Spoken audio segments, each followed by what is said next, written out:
हम सब जानते हैं कि दिव्यांगता एक शारीरिक कम मानसिक स्थिति मानी जाती है। याद करिए, दुनिया के अंदर के उस भौतिक विज्ञानी का जो स्टीफन हॉकिंग के नाम पर जिन्होंने ब्रह्मांड की थ्योरी को दुनिया के सामने प्रस्तुत किया, और ये हमारा सौभाग्य है कि राज्य के अंदर आज के समय में दो दिव्यांग विश्वविद्यालय हैं। डॉक्टर शकुंतला मिश्रा राष्ट्रीय पुनर्वास विश्वविद्यालय लखनऊ में और जगतगुरु रामभद्राचार्य विश्वविद्यालय चित्रकूट में, दोनों राज्य सरकार के द्वारा अनुदानित हैं, राज्य सरकार के द्वारा संचालित हैं।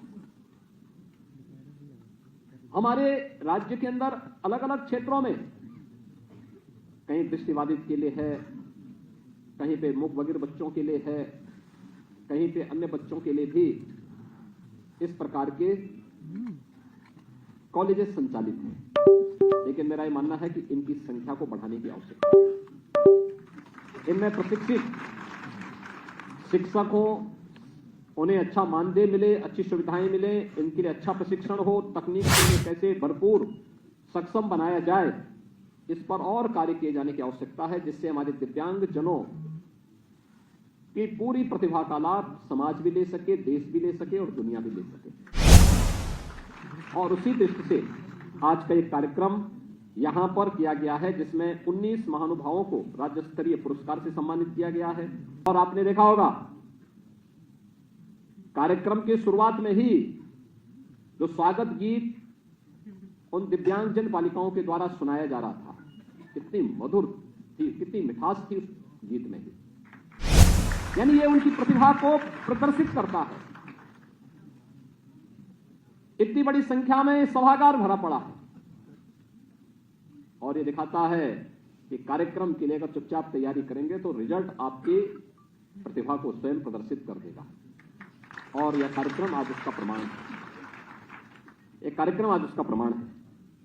40 दिव्यांग जनों को सहायक उपकरण का वितरण हुआ है। इस कार्यक्रम के आने के पहले मैंने बाहर उन बच्चों को सहायक उपकरण वितरित किए थे और 324 दिव्यांग विद्यार्थियों को हमने टैबलेट आज भी वितरित किए हैं। कुछ को यहाँ पे दिए हैं, कुछ को वहां पे उपलब्ध हो गए हैं। और इस अवसर पर हम लोगों ने 2,53,211 पिछड़ा वर्ग से जुड़े हुए छात्र छात्राओं को 54 करोड़ 38 लाख की छात्रवृत्ति उनके खाते में डीबीटी के माध्यम से भी यहां पर सीधे उनके अकाउंट में भेजी है। आप सोचिए, 2,53,211 बच्चों को ये स्कॉलरशिप आज मिल गई है, यानी समय के पहले। इस सारा कार्य विभाग के द्वारा किया गया है और 28 युवाओं को जो पिछड़ा वर्ग से जुड़े हुए हैं उन्हें कंप्यूटर प्रशिक्षण का प्रमाण पत्र भी आज यहां पर उपलब्ध हुआ है। यानी कार्य करने की इच्छा शक्ति होनी चाहिए। बाधा फंड नहीं है। सरकार पैसा देना चाहती है, सरकार संस्थान खोलना चाहती है, लेकिन उस पर समयबद्ध निर्णय लेकर के हमें तेजी के साथ आगे बढ़ना होगा और उस बढ़ने का ही परिणाम है। सीधे पैसा, अगर मोदी जी ने उसके लिए पैसा भेजा है, राज्य सरकार पैसा दे रही तो पैसा उसके खाते में, लाभार्थी के खाते में जाना चाहिए। और हम लोगों ने 300 से बढ़ाकर के इस राशि को 1,000 रुपया किया। आज मुझे बताते हुए प्रसन्नता है, 11 लाख दिव्यांगजन प्रदेश के अंदर 12,000 रुपये सालाना पेंशन की सुविधा का लाभ प्राप्त कर रहे हैं हर वर्ष। और पैसा उनके अकाउंट में सीधे जाता है, बीच का मध्यस्थ गायब, सीधे सरकार के साथ उसका तारतम्य स्थापित हुआ है। और यह कार्य प्रदेश के अंदर लगातार हम लोग इन कार्यक्रमों को आगे बढ़ाने का काम कर रहे हैं। इसके साथ ही सभी संस्थाओं के लिए कहा गया कि दिव्यांग जनों के लिए उस भवन में चढ़ने के लिए रैंप बनवाएं, जिससे वे आसानी से अपने भवन के अंदर जा सकें और उन्हें अच्छी सुविधा उपलब्ध हो सके, उनके लिए बाधा रहित शौचालय का निर्माण, उनके लिए अन्य सुविधाएं उपलब्ध करवाने के लिए भी कार्य किया गया है। और परिवहन निगम की बसेज में हम लोगों ने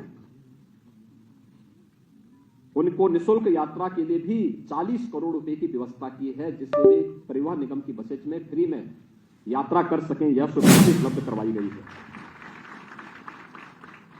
इसके अलावा शादी ब्याह के लिए भी 40% दिव्यांगता वाले दंपतियों से पति अगर दिव्यांग होने पर 15,000 रुपए, पत्नी के दिव्यांग होने पर 20,000 रुपए और दोनों के दिव्यांग होने पर 35,000 रुपए की सहायता भी हम लोग उन लोगों को उपलब्ध करवाते हैं।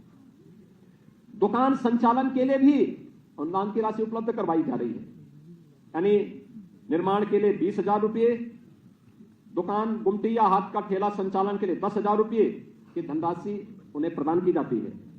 और इस दिशा में भी अब तक लगभग 500 दिव्यांगजनों को इससे लाभान्वित किया गया है। इसके साथ ही विभिन्न प्रकार की सर्जरी के लिए जो 8,000 रुपए की राशि थी उसको 10,000 रुपए, कॉन्क्लेयर इम्प्लांट के लिए भी 6 लाख रुपए तक की राशि दी गई है। और इसमें अब तक 24 ऐसे कॉन्क्लेयर इम्प्लांट की सर्जरी प्रदेश के अंदर हम लोगों ने इस वर्ष में अब तक संपन्न करवाई है, जिससे ये सुविधा उन्हें उपलब्ध हो सके। प्रदेश के अंदर तमाम ऐसी संस्थाओं को संचालन करने के लिए भी सरकार मदद कर रही है, चाहे वह प्री प्राइमरी से लेकर के बचपन डे केयर सेंटर्स की स्थापना का है, चाहे वह प्रदेश के अंदर मानसिक मंदित आश्रय गृह और स्व प्रशिक्षण केंद्र की स्थापना का है, जिसमें मेरठ, बरेली और गोरखपुर में ये संचालित हैं। और अन्य तमाम प्रकार के कार्यक्रमों को भी आगे बढ़ाने के लिए सरकार के द्वारा एक प्रयास प्रारंभ किया गया है, जिस पर हम लोग विभाग को कह रहे हैं इसको और तेज गति से आगे बढ़ाने की आवश्यकता है, बहुत दूर तक जाना ना पड़े, क्योंकि अधिकतर वे परिवार अपने आप में गरीब होते हैं। जिन परिवारों में दिव्यांगजन बच्चे रहते हैं तो ज्यादा दूर तक ले जाने की उनकी सामर्थ्य और शक्ति नहीं होती, इसलिए लोकल स्तर पर यह सुविधा मिल सके तो इस बारे में भी हमें कार्य करते हुए आगे बढ़ना पड़ेगा। इसके अलावा अन्य तमाम प्रकार के कार्यक्रम, दिव्यांगजनों की प्रतिभा और ऊर्जा क्या है, इसका सबसे अच्छा उदाहरण था अभी पेरिस ओलंपिक का। पैरा ओलंपिक में क्या शानदार प्रदर्शन था हमारे दिव्यांगजन खिलाड़ियों का, क्या प्रदर्शन उन्होंने किया था, यानी मेडल की झड़ी लगवा दी थी। ये दिखा था कि थोड़ा भी उन्हें अवसर मिले तो कोई क्षेत्र ऐसा नहीं जहां पर वे अपनी प्रतिभा का लोहा नहीं मना सकते। और इसलिए इस अवसर पर सरकार ने दिव्यांगजनों के लिए तमाम प्रकार की व्यवस्था की है, ई ऑफिस की व्यवस्था की है, उन्हें ई लर्निंग रिसोर्स सेंटर उन विद्यालयों में स्थापित करने की कार्रवाई भी की है, ऑनलाइन बजट मॉनिटरिंग की भी व्यवस्था की है और भी अन्य तमाम प्रकार की सुविधाएं उन्हें देने के लिए सरकार पूरी प्रतिबद्धता के साथ कार्य कर रही है। दूसरी ओर पिछड़ा वर्ग कल्याण विभाग से जुड़े हुए भी तमाम ऐसे कार्यक्रम हैं जिस पर सरकार ने पूरी प्रतिबद्धता के साथ आगे बढ़ाया।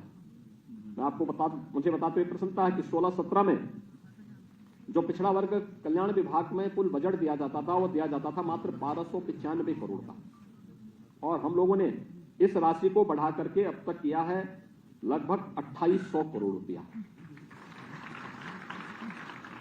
यानी लगभग 116% की इसमें वृद्धि की गई है, जिससे अधिक से अधिक पिछड़ा वर्ग से जुड़े हुए लोगों को इसका लाभ दिया जा सके। जो पूर्व दशम छात्रवृत्ति की योजना है 16-17 में कुल 107 करोड़ रुपए इसके लिए बजट आवंटित थे, जिसमें 5,19,000 छात्र छात्राएं इससे लाभान्वित होती थी।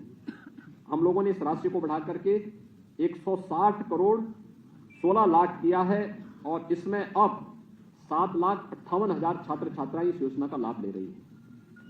ऐसे ही जितने भी छात्र छात्राएं, हमने 24-25 में एक और संशोधन किया है कि अब पिछड़ा वर्ग से जुड़े हुए जितने भी पात्र छात्र हैं उन सभी छात्र छात्राओं को हम पेंशन छात्रवृत्ति उपलब्ध कराएंगे और इसके लिए 300 करोड़ रुपए की व्यवस्था की है, जिसका अभी हम लोगों ने 2,53,211 छात्रों को इस सुविधा से लाभान्वित किया है। मैं उन सबको बधाई देता हूं जो पहली बार छात्रवृत्ति पिछड़ा वर्ग कल्याण से जुड़े हुए छात्र उपलब्ध प्राप्त कर रहे हैं।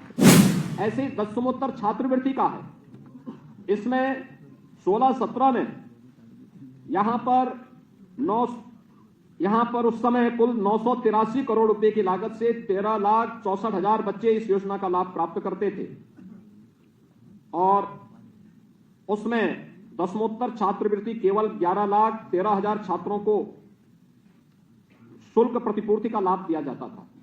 आज हम लोग इसमें 2,070 करोड़ रुपए से हम लोगों ने 19,80,000 छात्र छात्राओं को दसमोत्तर छात्रवृत्ति और शुल्क प्रतिपूर्ति का लाभ आज ये उपलब्ध करवाया जा रहा है। 16-17 की तुलना में अगर आप देखेंगे तो आज 1,100 करोड़ रुपए अतिरिक्त हम लोग दसमोत्तर छात्रों को छात्रवृत्ति और शुल्क प्रतिपूर्ति का लाभ दे रहे हैं, जिसमें 7 लाख अतिरिक्त बच्चे लाभान्वित हो रहे हैं। यानी इसी प्रकार से अनुदान की राशि को अगर आप देखेंगे तो 16-17 में कुल 14,155 करोड़ रुपए की लागत से 141 करोड़ रुपए की लागत से 70,000 बेटियों को लाभ प्राप्त हो पाया था और इस समय 200 करोड़ रुपए की लागत से 1 लाख बेटियों को इसके माध्यम से लाभान्वित किया जा रहा है। कंप्यूटर प्रशिक्षण का काम भी इसमें काफी बढ़ोतरी की गई है। हर स्तर पर, चाहे वह दिव्यांगजन कल्याण विभाग हो, चाहे वह पिछड़ा वर्ग विभाग हो, इन सब के माध्यम से समाज के हर तबके के लिए सरकार कार्य कर रही है और सरकार की दृष्टि से इन सब के लिए हम लोग सबके साथ पहुंच करके प्रधानमंत्री मोदी जी के उस विजन को जिन्होंने सबका साथ और सबके विकास के भाव के साथ कहा था, जो मंत्र दिया है, उसको अंगीकार करते हुए हम आगे बढ़ रहे हैं। आज जब विश्व दिव्यांग दिवस है, इस अवसर पर प्रदेश भर के दिव्यांगजनों को एक सशक्त मंच राज्य सरकार, सामाजिक संस्थाएं और धर्मार्थ संस्थाएं मिलकर के आगे बढ़ाने में योगदान दे पाएंगे। इस विश्वास के साथ मैं प्रदेश भर के सभी दिव्यांगजनों को हृदय से बधाई देता हूं। इनके कल्याण के लिए करने वाले सभी संस्थाओं, संगठनों और कार्मिकों का मैं अभिनंदन करते हुए जिन्हें आज सम्मानित किया गया उन्हें बधाई देता हूं।